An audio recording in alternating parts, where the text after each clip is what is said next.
So I think it's like kind of going to the fact of they noticed that I was trying to look at things, or I've always tried to look at things as if I was the owner as well, right? And I think that that's something that a lot of people don't do and really, really could help anyone with their career. If you take accountability and you really actually act as a true agent to the investor or the owner, it goes so much further, right? If you think it's your money that is getting spent or your money that you can be made, rather than, oh, it's so-and-so's money, you're going to act in a different way. I don't care what you said, it's human nature, right?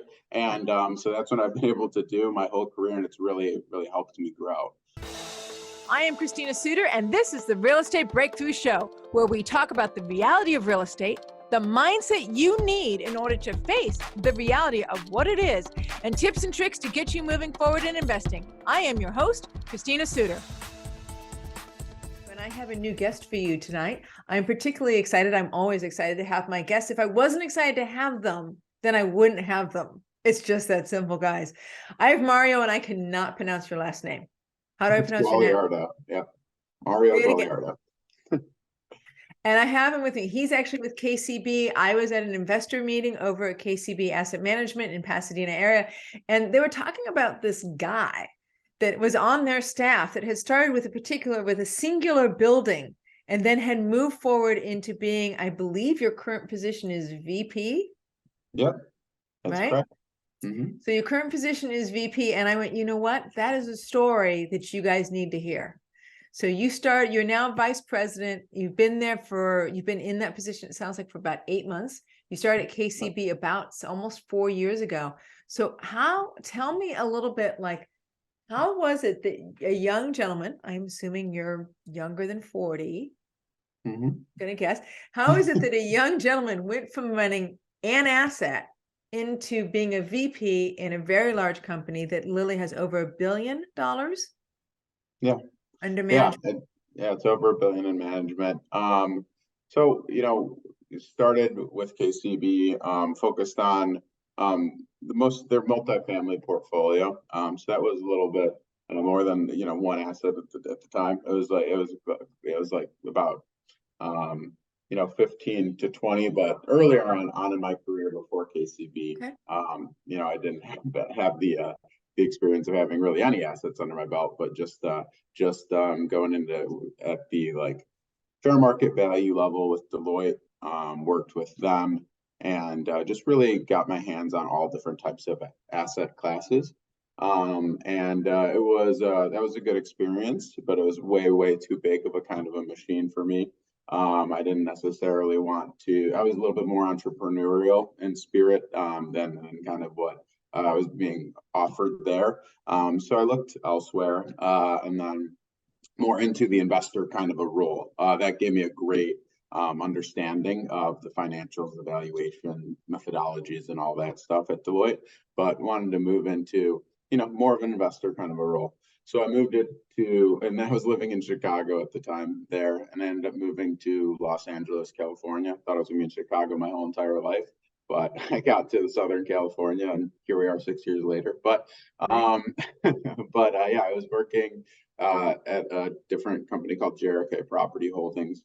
I didn't have any assets under my belt at that time. I was an analyst for the whole portfolio. And then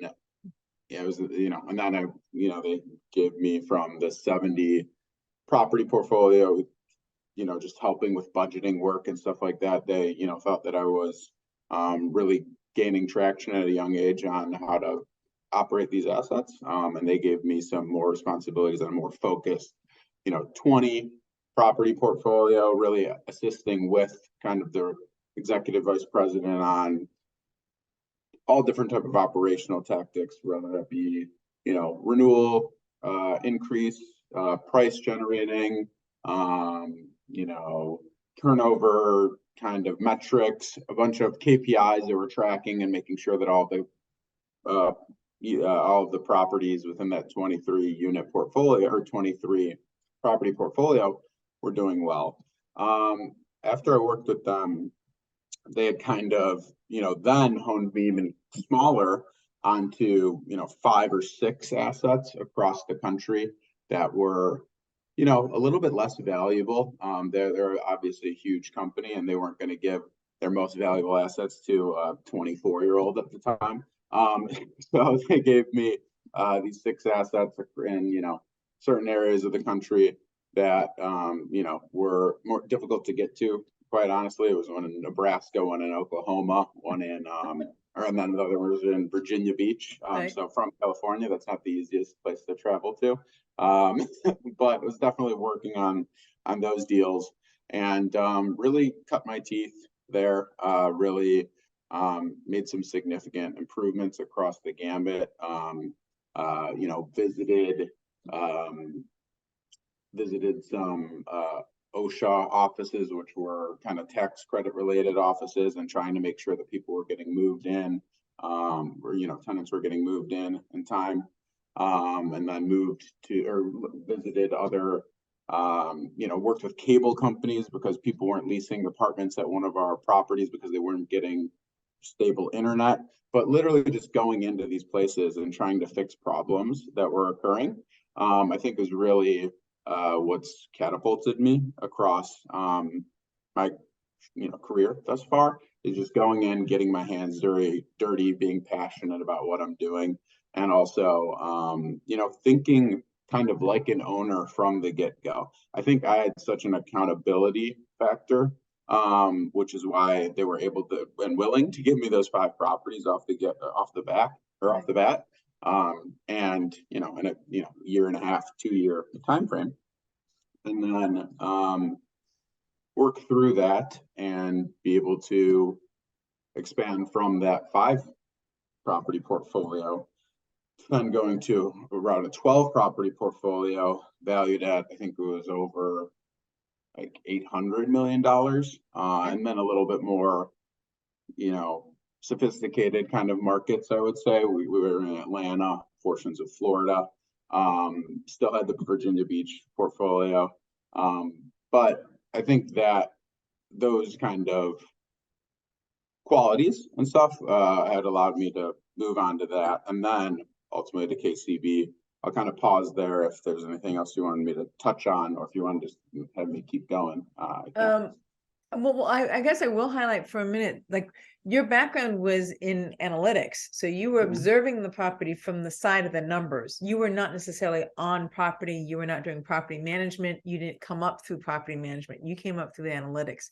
But then when you start seeing a property, I mean, I analyze properties, and then all of a sudden you go to the property and you're like, oh crap. It's like, wait a minute, hold on. There's this invisible problem that all of a sudden becomes incredibly visible when you're standing at the property and going, yeah, this place just sucks. It just looks bad. Nobody's gonna, like all of a sudden you get this whole story, and now you have to solve this story, right? Now you have to solve this, what was an invisible problem from an analytical point of view, from the numbers from a distance, to being there and then calling the cable company and finding out that the reason why nobody will rent is because the cable is going in and out, and people are sick and tired of it, and they're actually going to move. Even though you would think cable would be unimportant, it actually makes a difference. Yep. So what do you think helped you with the transition? Because analytics is like, you've got a master's degree and that makes sense, to being like in the grit of it and in the dirt of it and going, we're going to solve problems on the ground. I think that's a really great question. I think a lot of it is they gave me the opportunity because they thought that I was pretty entrepreneurial, and I was a go-getter. And even with the analytics, there was a time where I mentioned before I got that role of having the 5 or 6 properties. When I had those 23 properties and had the analytics, there was a story I remember where there was a new metric that I'd kind of created in the analytics portion of, we were doing renewal. We always did renewal increases across our 23 property portfolio. And I was like, hey, I think our, EVP at this time would want to see what the average, lease over lease rate would be across the portfolio, by property and all this stuff. So I had to go travel to a property the next day, but he didn't ask for this data. I left it on his desk. booked my flight out to a different property. He literally called because he didn't have my, I don't know didn't have my cell phone or whatever at the time. Literally called the property manager there. Was like, called me, he's like, what made you do this? And I'm like, well, I wanted to see it. I thought you'd want to see it. And he was like, yeah, this is amazing. Thank you. Like, just finish your job there and then just enjoy the rest of the day. So I think it's like kind of going to the fact of, they noticed that I was trying to look at things, or I've always tried to look at things as if I was the owner as well, right? And I think that that's something that a lot of people don't do, and really, really could help anyone with their career. If you take accountability and you really actually act as a true agent to the investor or the owner, it goes so much further, right? If you think it's your money that is getting spent, or your money that you can be made, rather than, it's so-and-so's money, you're going to act in a different way. I don't care what you said, it's human nature, right? And so that's what I've been able to do my whole career, and it's really, really helped me grow quickly. Yeah. And the problem solving. So you said several times you sort of, much more an entrepreneur than a sort of bean counter.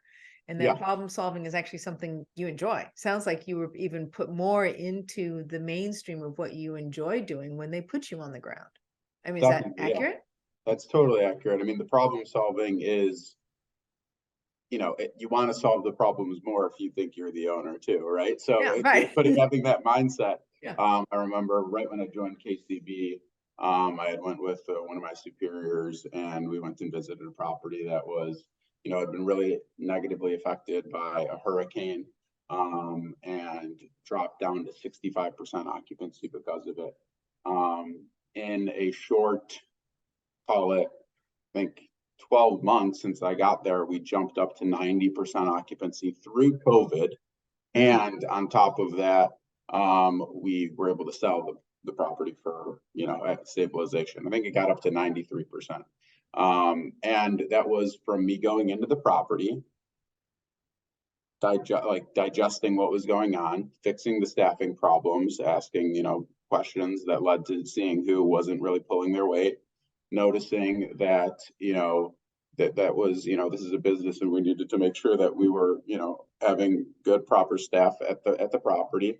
But more importantly too, we were looking at, like, the website wasn't as sophisticated as it should have been. It wasn't showing proper floor plans with the proper rents and stuff like that.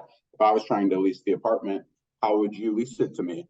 And, the people that were leasing it to me weren't giving me as much, as I would like to see. So really just like focusing in on certain aspects of each property, and then problem solving that way is really actually exciting to me. Like I did a whole tour of the 15 or whatever properties that we started, or that I absorbed when I started my position. And it's there's different things at different ones. Like some are going to have amazing bones, some are not going to have amazing bones. Some are where you're going to need to figure out a renovation scope, or and some are the renewal rates are not where they need to be. People are living there for way too long.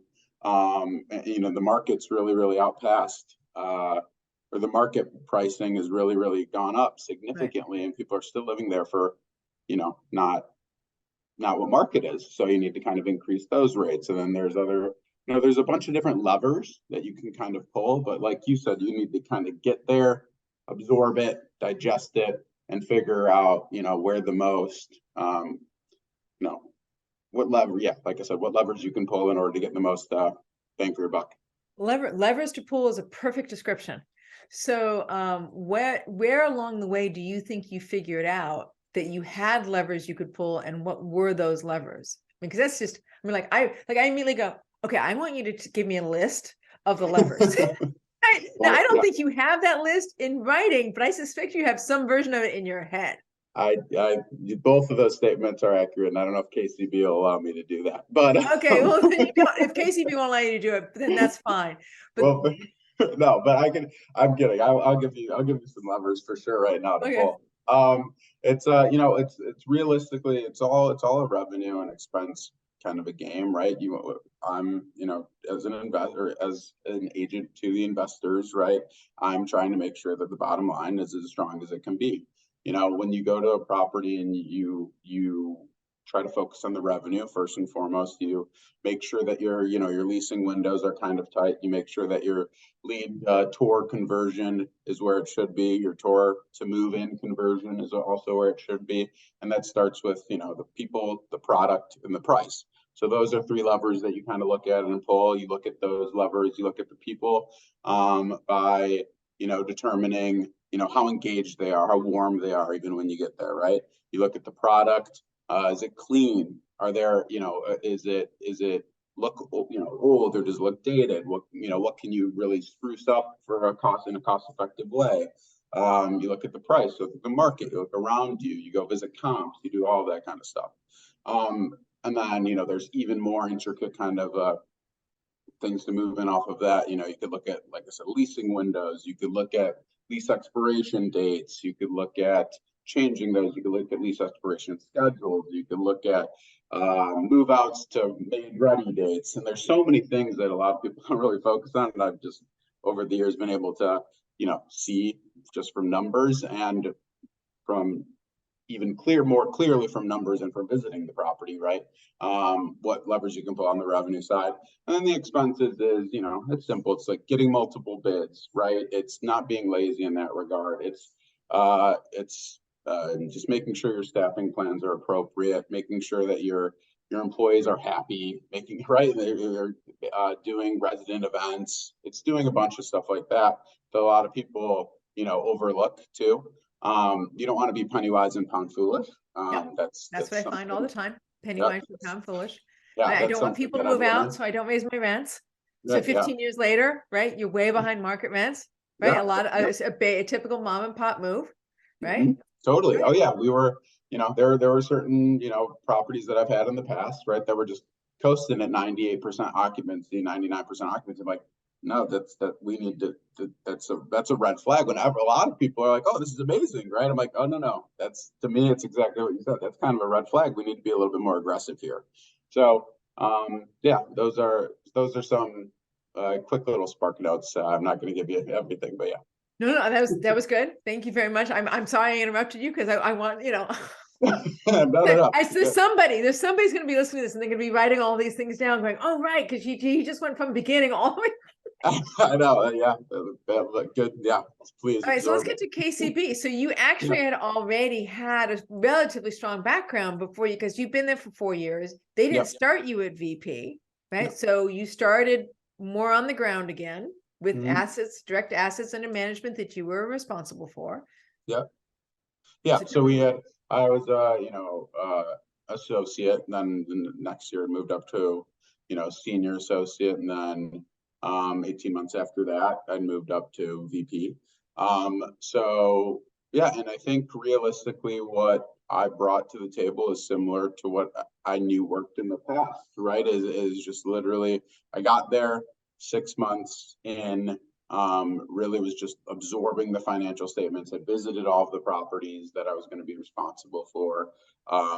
Had levers that I knew I needed to pull at each of those respective properties, right? And whether that be related to kind of the renewals or the expense, the expenses, or if it was like even like looking at utilities and seeing if there was any way we could get creative on water conservation or making sure that we're billing back and stuff like that. So just literally using all of my brain power to try to figure out what levers to pull at each of these properties. So within the first 6 months, I was able to try to do that. And then I had budget season happen because I started in July. Budgets are obviously due in December, and I'd already been to all the properties. So that was a really great thing that they've saw the forest through the trees rather, and were like, hey, go out there, see all these properties, digest them, see what you can do. And then when you get to the budget season, right, when you actually put so much time and effort into forecasting what your next year is going to look like, right, then you can have a really good understanding of what these properties look like, because you've been and seen and met the staff and been to this property and all that stuff. So they allowed me to do that. Yeah, go ahead. Let me read from LinkedIn for a minute. So you oversaw a portfolio of 22 assets totaling 5,543 doors, valued at over 650 million.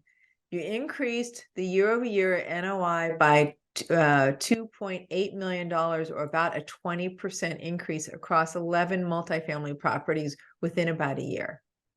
Yeah. That's what you're telling me you managed to do by looking at what levers needed to be pulled by assessing the property from the beginning of the process all the way through to the end, which is the moment the renter is trying to find you, all the way through to their showing up, renting the units, the loyalty while they're in the units, the increasing the rents while they're there, continuing to maintain the value of the property, keeping loyalty, but also intentionally knowing that you need to create turnover in order to stay up with market rents. Totally, yeah. And we would use, I'm kind of quarterbacking from, at this point in my career, right? Or now, luckily, be quarterbacking from afar, but going out and visiting the properties and getting the regional managers and the asset managers involved and getting them bought in was what allowed all of that those things to happen, right? You could say something, people don't listen, and then it doesn't go anywhere. Right. But luckily, I was able to, get them to buy in, and it worked across the portfolio, right? So that was during COVID too. So that was 2020 versus 2019. So I'm, a little part of me is like, oh, if COVID didn't happen, I wonder how much more room we could have had to run. But, no, it ended up being good. It was what was it? You hit 3 bases instead of a home run. Yeah, triple instead of a home run. Yeah. Thank you. I knew there's a word in there. No, I'm not a sports person, but yeah, it was a triple instead of a home run. Yeah, but it was still a good feeling. I think that was, we'd also implemented different, softwares and stuff, use technology to our advantage. So, with having the great people, we also, that worked with us to help, transform the properties and really increase value. We also had software that I was able to bring in and utilize those tools. It was a really good experience. KCB gave me a lot of room to run while still, obviously asking questions and smart questions and helping me with resources and stuff that I needed in order to work. And it was just a really happy situation for everyone involved, right? And I think that's why they made you VP. So as VP, what do you think are the most important skills that you still use in that position? I mean, this is a garnering of skills over years. I mean, I don't know if it's a decade or a decade and a half since you graduated from college. I didn't do the math, but it's probably been about a decade. So you've been garnering these skills involved in analysis, involved in being directly on the asset, working directly with the management, being able to increase returns. And now they're like, hey, you know what? Let's make him VP after 3 years. Yeah. I think, I'm gonna go to another portion of kind of what I talked about before, and just to give another story is COVID happened, right? And every investor owner of real estate was worried.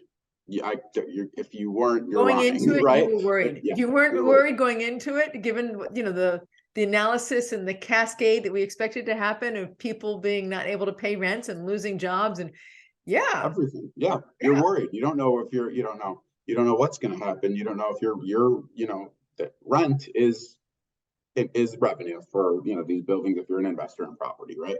So naturally we were worried, and we were no longer even in the office together, right? We were kind of on our own in our respective homes or what have you, right? And I was thinking, what would I want to see to comfort me or raise the red flag if I was in an owner's position, right? So what we ended up doing, because this was focused on multifamily at the time still, was I want to track what rents are coming in a cash basis to see if people are paying or if people are not paying. And if people are not paying, then we're going to need to go down different roads of, how to handle our cash, right? But what I ended up doing was every 3rd day of the month, 5th day of the month, 10th day of the month, 15th day of the month, and then 25th day of the month, got a report from our respective asset managers, regional managers, and tracked what cash should look like based off of the 6 months, the same day of the month before COVID. Okay. And then we kept doing that month over month over month, because I would want, if I was the owner, I'd be like, oh, I want to see, is our revenue still coming in live? And normally, I don't know if everyone that will be listening to this is familiar, but you normally get financial data 2 months after, right? So we're in January, no, we're looking at November. After all the books have closed on the 30th, then on the 15th, if you're lucky, you'll get a report on the previous month. Like, that's considered really on time, right? Exactly, right. So I'm like, this is moving way too fast with COVID. The data is going to be way too old. Like, it's not going to be helpful at all. So I'm like, okay, we're just working with cash now, right? And we're just looking and seeing what dollars are coming in, and then hopefully we can get a sigh of relief, because it's similar to what it was 6 months ago, or whatever it is. Yeah. So it was funny. Like, we had that, I created that spreadsheet, tracked it, sent that out to our investment committee or what have you, on the 3rd, on the 5th, on the 10th, and every day. And it was luckily, it seemed to be good news. We were managing the properties the right way. We were doing the right things. There was something as simple as a decision that I had that I think helped a lot. Was when there was a property that we had in Colorado, and I don't know if you guys remember that there was no toilet paper. Right, everyone had no toilet paper. Yes, I remember the no toilet paper. Yeah. Yes, we were able to get toilet paper from like our bulk supplier or whatever. So that I created, everyone had to wear a mask or what have you, but I created a flyer, told them to create a flyer to help with the residents while they're scared and all this stuff, and say, hey, we got your back, and just have a pic in the office and then have a picture of toilet paper. So then people would come and get the toilet paper, and it was just like, but there's just, I don't know, that's just another thing that came to my mind during that crazy time. Right. But we were able to kind of, work on the fly, get that kind of stuff done. And yeah, I'm kind of going all over the place now, but that's a great it's a great story, because again, it speaks to, like, we talk about, before I turned on the recorder, right? It was, what is it about you, what you do, what's natural to you, that allowed people to say, your bosses at these different companies, to say, we trust you, we want you to give you more, we want to move you up. And it got you into VP at KCB in about 4 years. And it's that, like, it's not just that you're good at analytics, right? It's that you think from the position of the owner. It's that you're thinking through the problem before the problem, as the problem is happening, you're going, okay, how do I track this problem? How do I come up with this?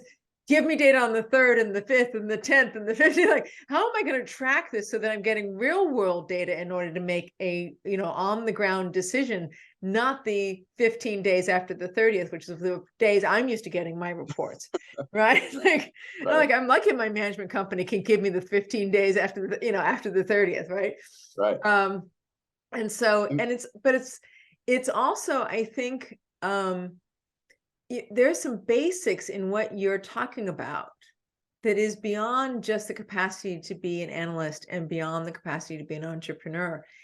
There is that accountability, and there's an integrity that you're talking about in that level of accountability. When you say, I think like an owner, it's not just, oh, I think like an owner on the 15th. I think like an owner on the 1st, right? The first of the day, the first time the problem happens, the first time it shows up, I'm actually trying to move in front of it. I don't know who taught you that you should move in front of a problem, or if that's just your instinct that says, no, this is how I need to solve this.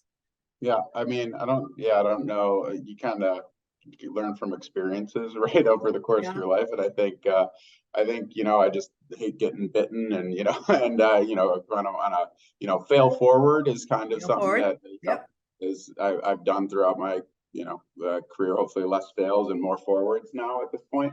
But I think that's kind of where it's mostly come from. I do anticipate, problems before they arise by utilizing KPIs and utilizing the data and stuff like that to the extent that I can. And then hopefully all is well, though. But if, you plan for it's kind of unfortunate. You plan for the worst, hope for the best, right? And it takes a lot of time and energy and effort to do that. But for whatever reason, I'm invested in doing that, because at the end of the day, I like seeing numbers go up. I like seeing green. I like seeing the positive results that come from the hard work. Okay. So is there anything more you want to tell me about KCB before I switch to that last question for the show?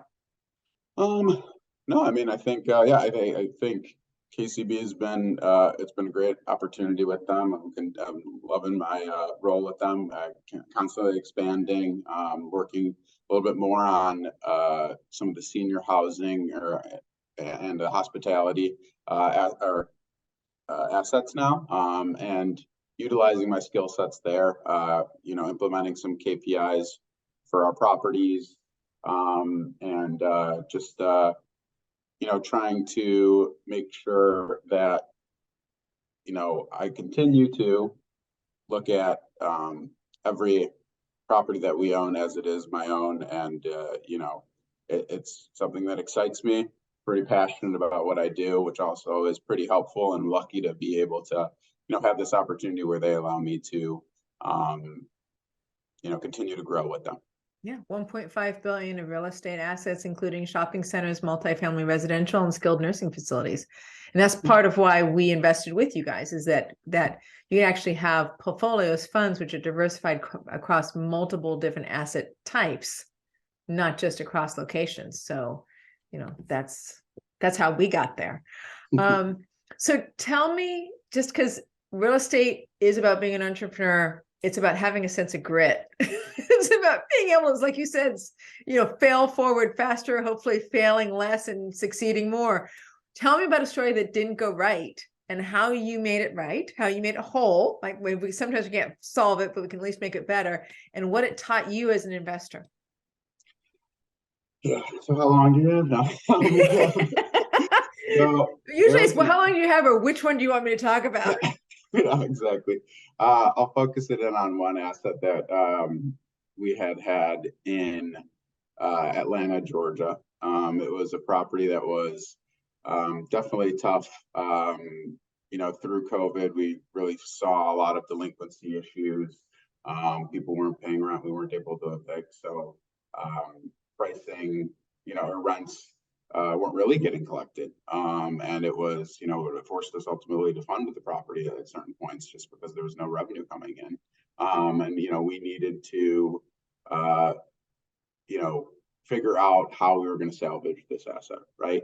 And luckily, we had bought it at such a good basis and that people really wanted to, there were certain, all you really need is one, but there was a buyer out there. And so we were able to work with this buyer. The period for closing lasted over a year because a fire happened at one of the buildings, and a fire happened at one of the buildings, and that really got everyone scared because we had something in our contract where if it was over 10% of the purchase price, then the contract would be null and void if the replacement cost of the building was that, right? It ended up being $200,000 less than that amount, but there was some confrontation being had between the buyer and us, the seller. Yeah.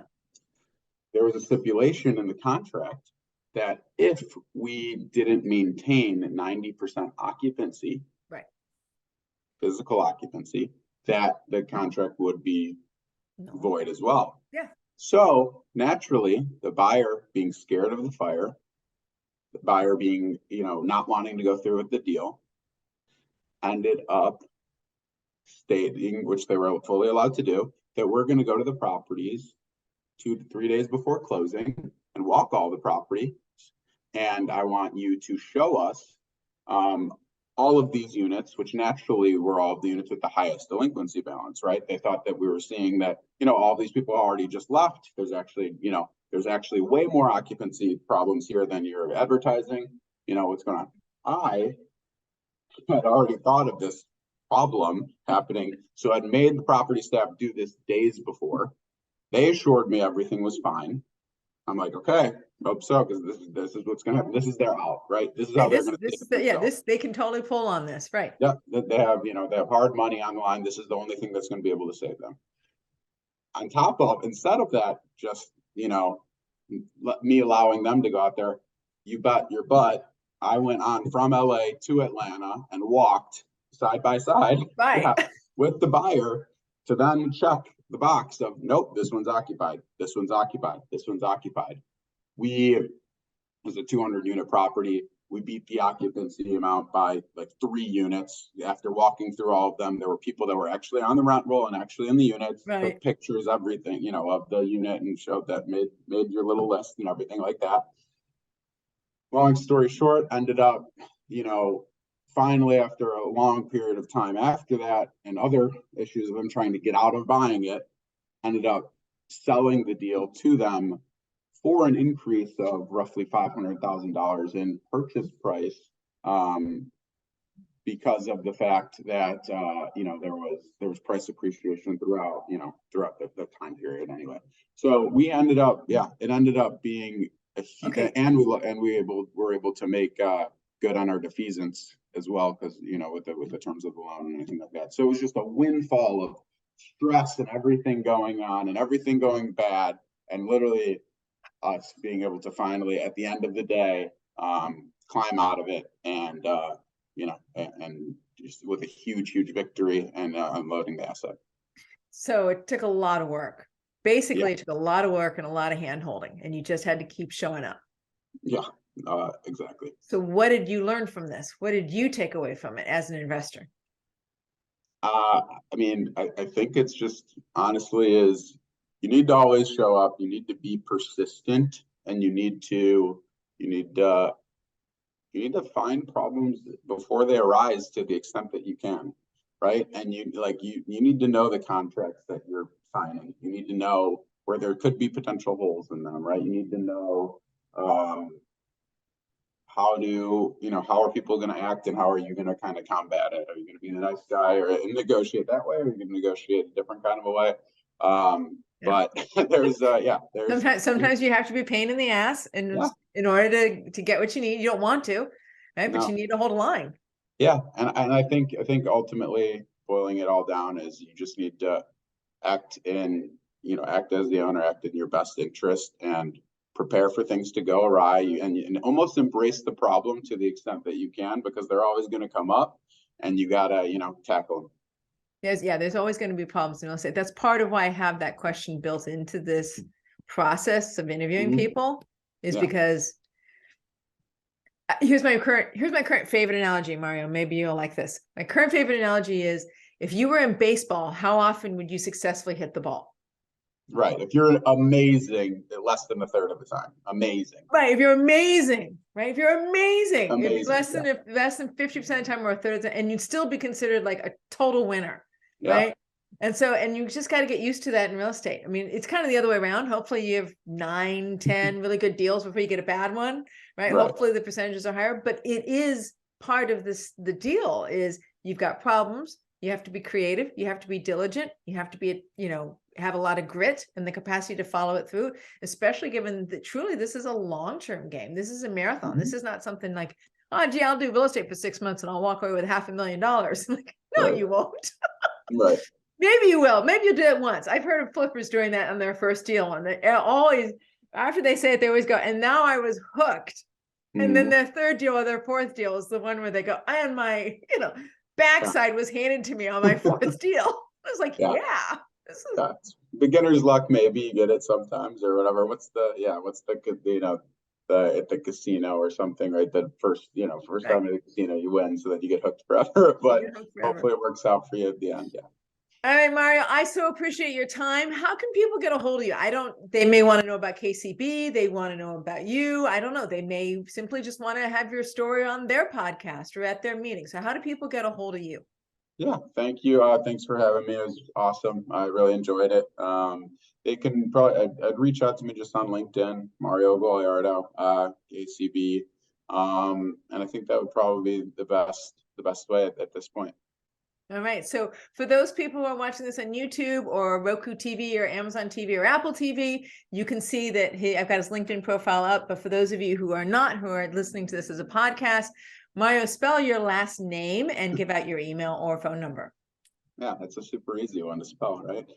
So it's Mario Guagliardo, Guagliardo.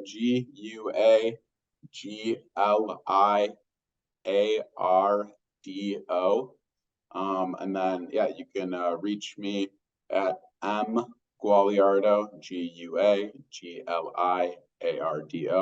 at KCB-partners.com if you'd like to reach out to me professionally. Perfect. Thank you for being willing to share your story to somebody that you barely know. This is Christina Suter on Real Estate Breakthrough, ChristinaSuter.com. You can find me on a variety of different platforms, including LinkedIn. I'm supposed to send everybody to my LinkedIn platform because there's a whole list of places where you can find me outside of LinkedIn. All right, Mario, you take care. Talk to you guys soon. Thanks, Christina. Have a good one.